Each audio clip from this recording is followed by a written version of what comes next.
akan memulai pelajaran. Tapi sebelum masuk ke materi, ya, pada pertemuan sebelumnya kita sudah membahas tentang sistem pencernaan makanan pada manusia. Siapa yang masih ingat organ apa saja yang menyusun sistem pencernaan makanan pada manusia? Ya, Deva. Sistem pencernaan pada manusia, organ sistem pencernaan: 1. Mulut, 2. Kerongkongan, 3. lambung, 4. usus halus, 5. usus besar, 6. rektum, 7. anus.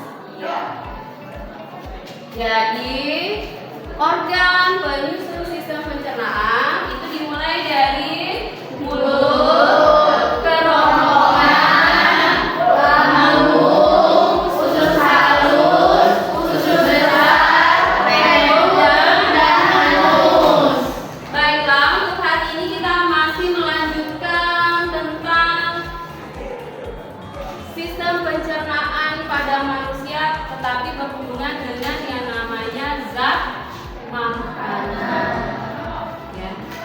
Zat makanan atau nutrisi yang dibutuhkan oleh tubuh. Oke, Ibu ada pertanyaan? Ada yang tahu apa yang dimaksud dengan stunting? Yo, mendengar. Yo, Pati. Stunting adalah gangguan pertumbuhan yang dialami oleh balita yang mengakibatkan keterlambatan pertumbuhan anak yang tidak sesuai dengan standarnya, sehingga mengakibatkan dampak baik jangka pendek maupun dalam jangka panjang. Penyebab utama stunting ini adalah malnutrisi dalam jangka panjang atau kronis. Malnutrisi adalah kondisi ketika asupan nutrisi tidak sesuai dengan kebutuhan harian tubuh, baik kekurangan atau kelebihan makro.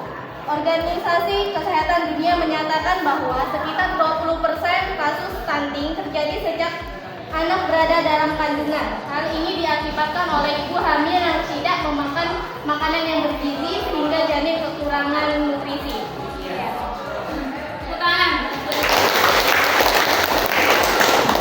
Ya, jadi stunting itu bisa dikatakan juga dengan gizi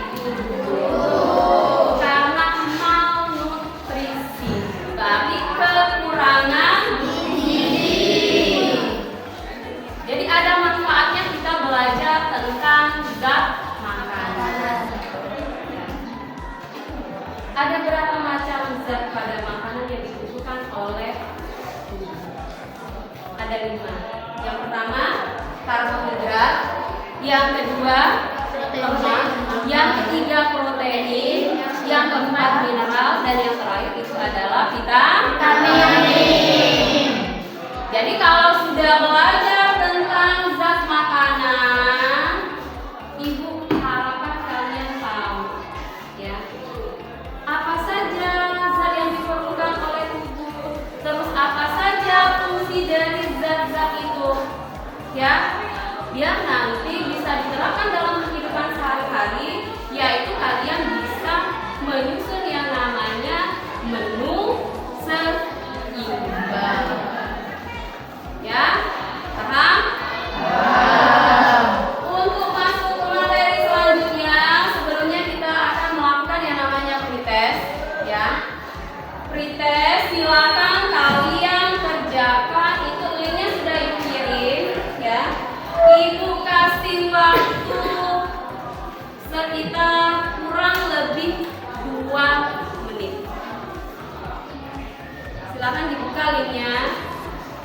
Di situ hanya terdapat 5 soal, ya. Tokennya itu adalah biologi, huruf besar semua, kapital semua.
ya.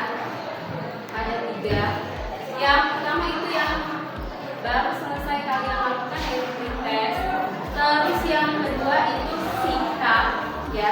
Sikap nanti itu ibu ambil dari saat kamu praktikum sampai kamu selesai.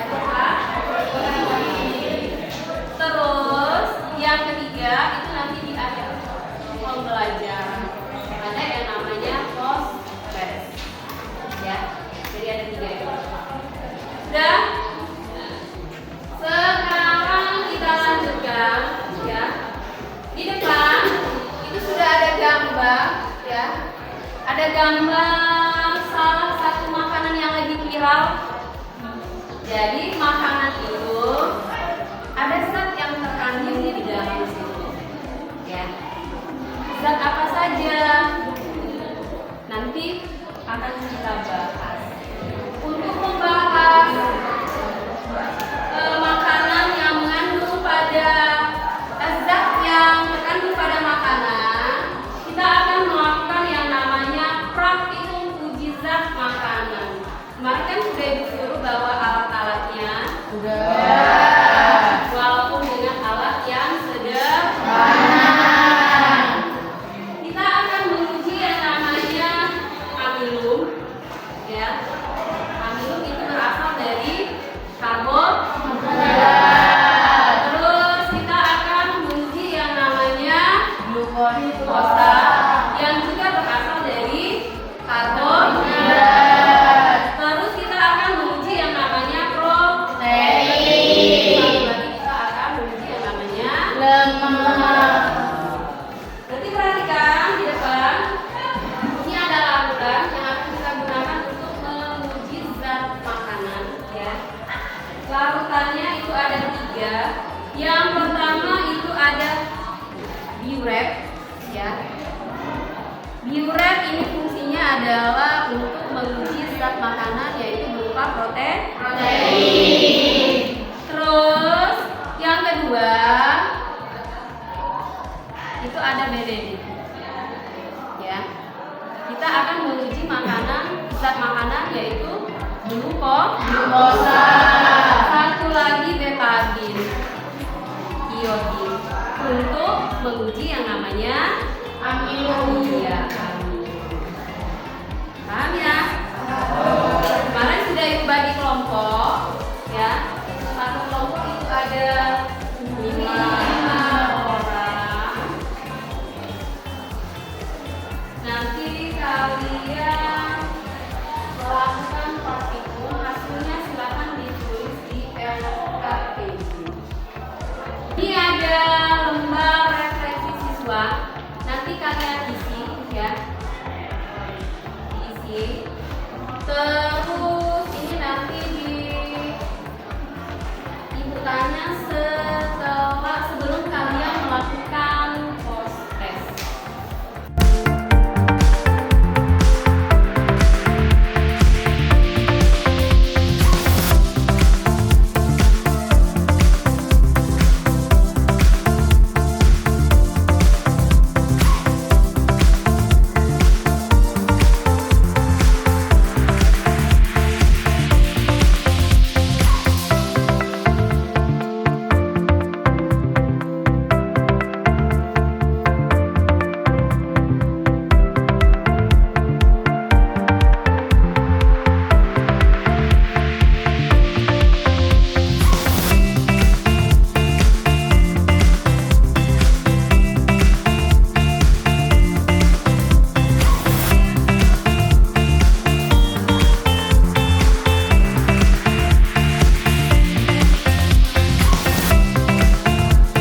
dan uji lemak.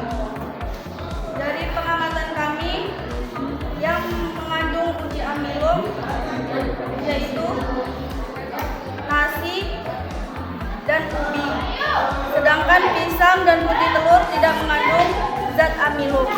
Kita lanjutkan kelompok 2. Assalamualaikum warahmatullahi wabarakatuh. Waalaikumsalam warahmatullahi wabarakatuh.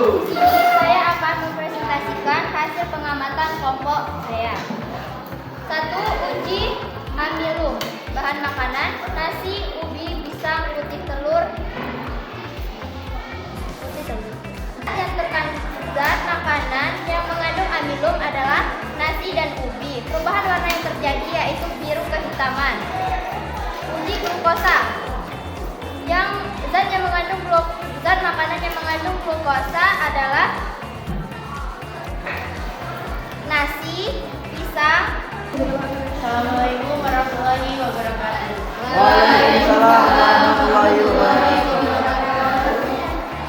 Berdirinya saya di sini, izinkan saya untuk mempresentasikan hasil kerja kelompok kami. Dari hasil praktikum kita, zat yang mengandung amilum adalah nasi, ubi, putih telur. Zat yang mengandung glukosa adalah nasi, ubi, pisang, dan putih telur. Zat yang mengandung protein, ubi, dan putih telur. Zat yang mengandung lemak adalah margarin. Terakhir yaitu kelompok. Assalamualaikum warahmatullahi wabarakatuh.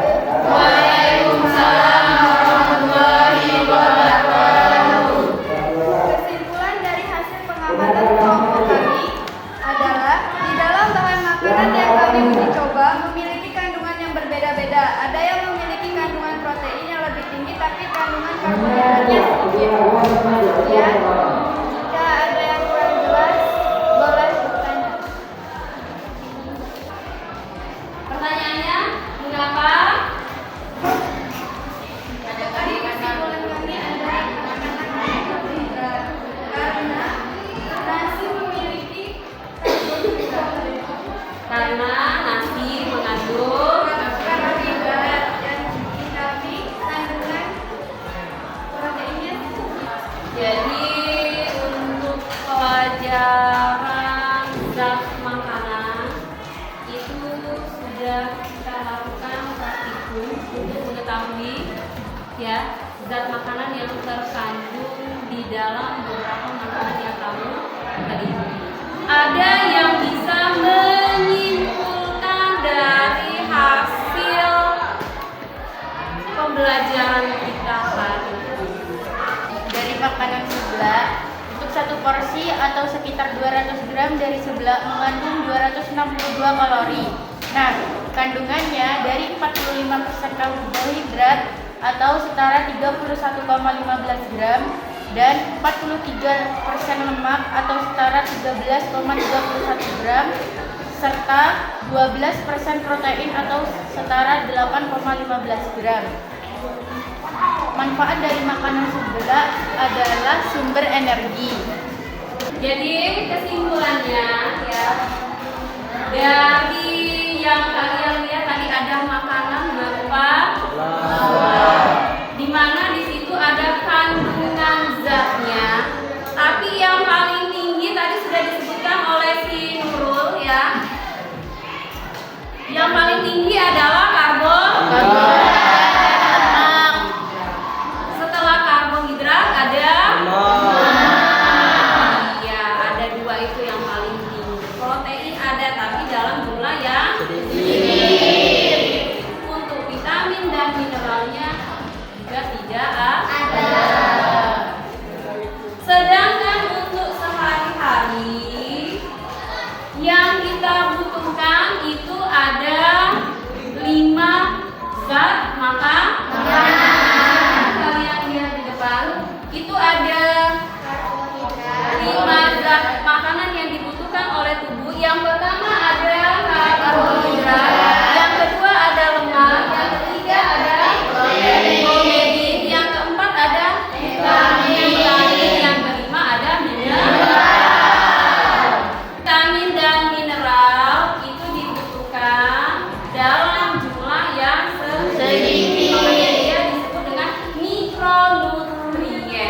Kalau karbohidrat, lemak, protein itu adalah makronutrien. Dia dibutuhkan dalam jumlah yang banyak. Kira-kira paham belum? Nah? Ada yang mau ditanyakan? Ada yang mau ditanyakan? Assalamualaikum warahmatullahi wabarakatuh. Waalaikumsalam warahmatullahi wabarakatuh. Refleksi siswa. 1. Apakah kamu sudah mengikuti proses pembelajaran dengan baik? Ya. 2. Apakah kamu sudah memahami materi zat pada makanan dan fungsi yang dipelajari hari ini? Ya. 3. Apakah kamu mengalami kesulitan dalam proses pembelajaran?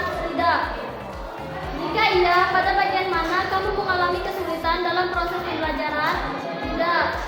5. Apakah pembelajaran hari ini menarik dan bahagia mengikutinya? Ya.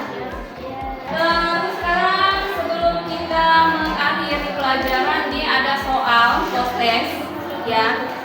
Jadi linknya ibu kirim.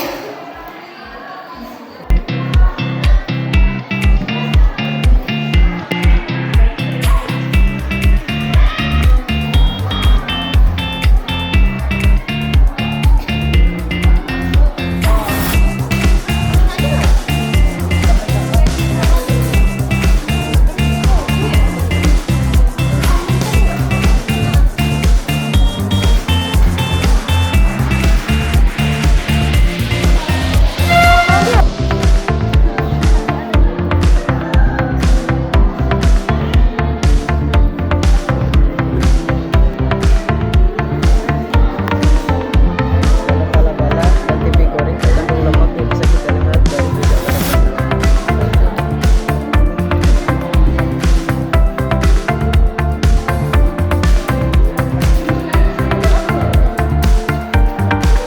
Dan sekarang perhatikan untuk pertemuan selanjutnya ya. Silakan kalian pelajari di rumah itu tentang gangguan dan penyakit pada sistem pencernaan manusia. Terus pelajari juga sistem pencernaan pada hewan ruminansia. Nanti juga kita belajar tentang cara menghitung BMI. Untuk pelajaran hari ini kita cukupkan sampai di sini. Silakan ketua kelas Bayu untuk memimpin doa. Duduk iya.